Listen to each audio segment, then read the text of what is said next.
Good morning, church. Today's devotional is called Why God Breaks Us. Broken by God.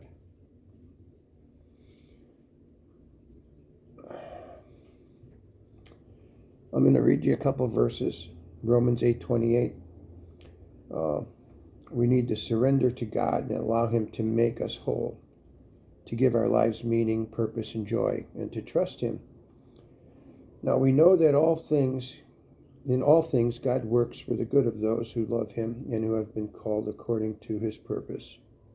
Romans 8:28. The Lord is close to the brokenhearted and saves those who are crushed in spirit. Psalm 34:18. In today's world,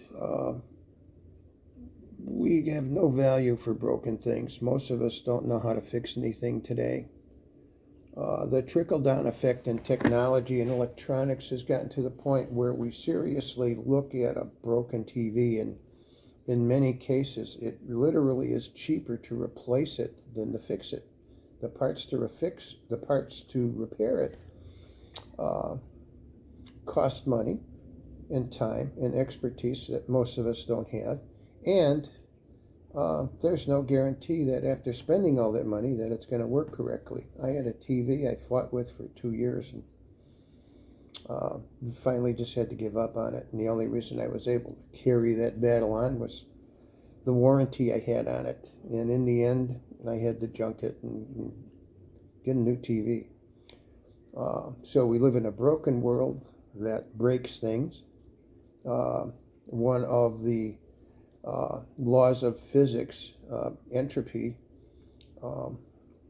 shows us that I'm a lot more crinkly than I was when I was 16.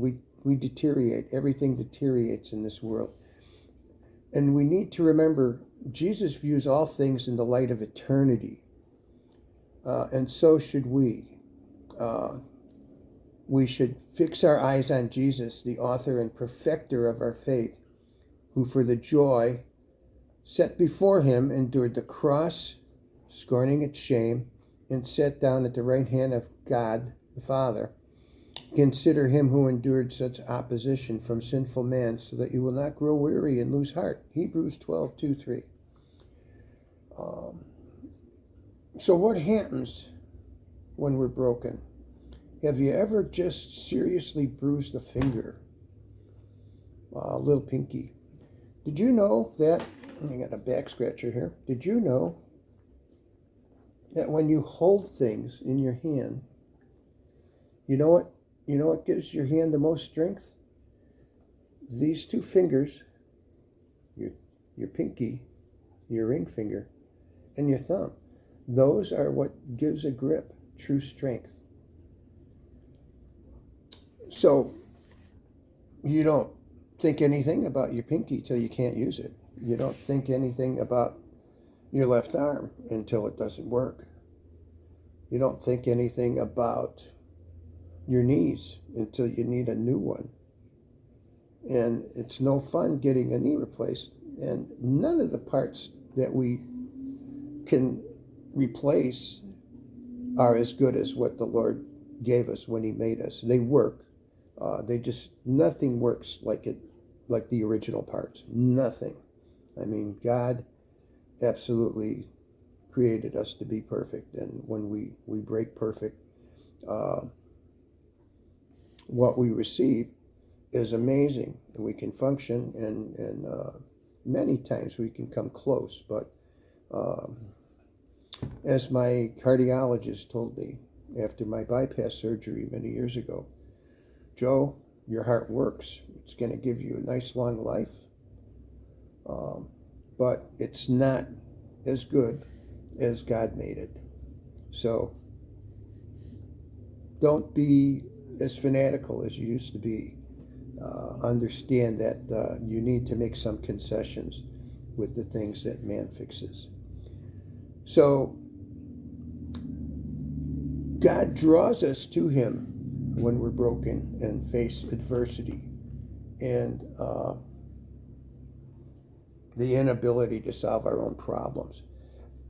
as often as I talk to people about God consciousness, always remembering about God, it's not till something happens, health-wise, pain-wise, circumstances,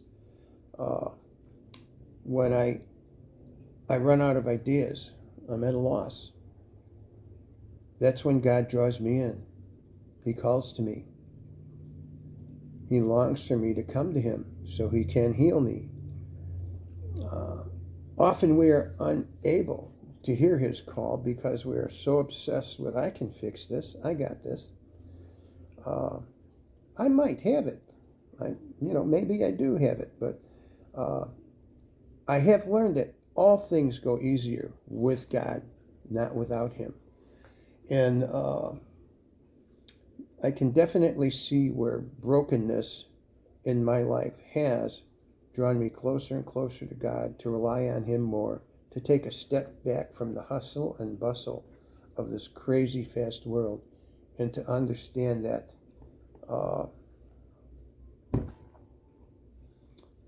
what our true purpose is to serve and glorify God and to spread his good news to people. That should be our priority. I can do that with a broken finger. There's some things I can't do with a broken finger, but I can do that. I can do that with a bum knee. I can do that without a leg. I can do it without either leg. I can almost always fulfill God's mission if I give him the highest priority and take the importance off myself and always remember to glorify him. And that's what we need to do. We need to remember that. We need to surrender to God and always allow him to make us whole. You live your best possible life with God at the forefront of your priorities. Have a good day, church.